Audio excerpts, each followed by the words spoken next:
Hi வணக்கம். Ration குண்டு அரிசியை வச்சு சும்மா சாப்பிட்டா பஞ்சு மாதிரி எப்படி இட்லி செய்யுதுன்னு வாங்க பார்க்கலாம். இதுக்கு ரேஷன் குண்டு அரிசி நான் 6 டம்ளர் கலந்து எடுத்துருக்கேங்க. இந்த டம்ளரில் தலை தட்டாமல் தான் நான் எடுத்திருக்கேன்.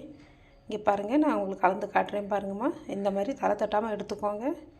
எடுத்துக்கிட்டு நீங்கள் 6 டம்ளர் போட்டுக்கோங்க. இதோட நம்ம பச்சை அரிசி 1 டம்ளர் சேர்த்துக்கிட்டேன். இதோட இன்னொரு டம்ளர் பச்சை அரிசி சேர்த்துக்கலாம். 6க்கு 2 டம்ளர் பச்சை அரிசி, மொத்தம் 8 டம்ளர் அரிசி எடுத்திருக்கேன் நான் மொத்தமே. இதில் வேறு எதுவுமே நம்ம சேர்க்க போகிறதில்ல.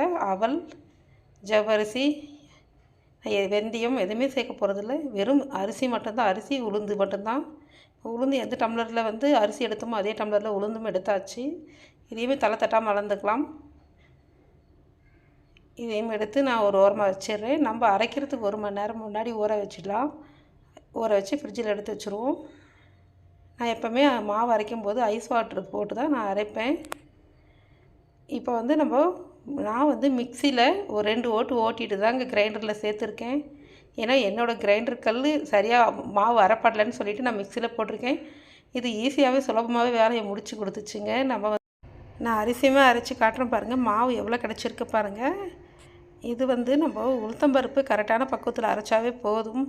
நமக்கு நல்லா மாவு இட்லிக்குமே நல்லா மாவு கிடைக்கும் நம்மளுக்கு. இந்த மாதிரி கரைச்சி எடுத்து வச்சுக்கோங்க. கையை போட்டு கரைச்சோம்னா சீக்கிரமாகவே புளிச்சிடும். நான் கை போட்டுலாம் கரைக்க மாட்டேன். இந்த மாதிரி நீங்கள் ரெடி பண்ணி வச்சுக்கோங்க. இப்போ நைட்டுக்கு தேவையான மாவு நான் எடுத்து வச்சு இட்லி ஊற்றி காட்டுறேன் பாருங்கள். இது நான் 3 மணிக்கு தான் மாவு அரைச்சேன். மதியம் 3 மணிக்கு தான் அரைச்சேன். இது நைட்டு நம்மளுக்கு இட்லிக்கு எப்போயும் மாவு ரெடி ஆகிடுச்சு. வெயில் காலன்றதால சீக்கிரம் புளிச்சிருங்க. ஊற வைக்கும் போது எப்போவுமே மழை காலத்தில் ஊற வைக்கிற மாதிரி வேண்டாம். வெயில் காலத்தில் ஒரு 4 மழை காலத்தில் ஒரு 4-5 மணி நேரம் கூட ஊற வச்சுக்கோங்க. வெயில் காலத்தில் 2 மணி நேரம் போதுங்க. இந்த மாதிரி நம்ம ஊற்றும் போது பாருங்கள், நான் எவ்வளோ கம்மியாக தான் மாவு எடுத்து ஊற்றியிருக்கேன். இப்போ பாருங்கள், இட்லி வெந்த உடனே நம்ம பார்க்கலாம் பாருங்கள். நல்லா மேலே எலும்பி வெந்து வந்திருக்கும். இந்த மாதிரி குண்டு குண்டாக இட்லி வேணும்னா நம்ம அரைக்கிற பக்குவம் தாங்க கரெக்டாக அரைக்கணும். நீங்களும் அரைச்சிட்டு ரேஷன் அரிசியில் அரைச்சி இட்லி சுட்டு பாருங்கள், சூப்பராகவே இருக்கும். இட்லி பாருங்கள் எப்படி நல்லா வெந்து வந்திருக்கு பாருங்கள். நான் எல்லா பக்கமும் எடுத்து காட்டுறேன் பாருங்கள். சூப்பராக நம்ம ஊற்றுனது ஒரு அளவுனா இட்லி நல்லா புசுன்னு வெந்து வந்திருக்கு பாருங்கள்.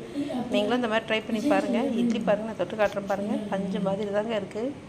நீங்களும் இந்த மாதிரி ட்ரை பண்ணி பார்த்துட்டு உங்களுக்கு இட்லி எப்படி வந்திருக்குன்னு எனக்கு கமெண்ட் பண்ணுங்கள். தேங்க்யூ.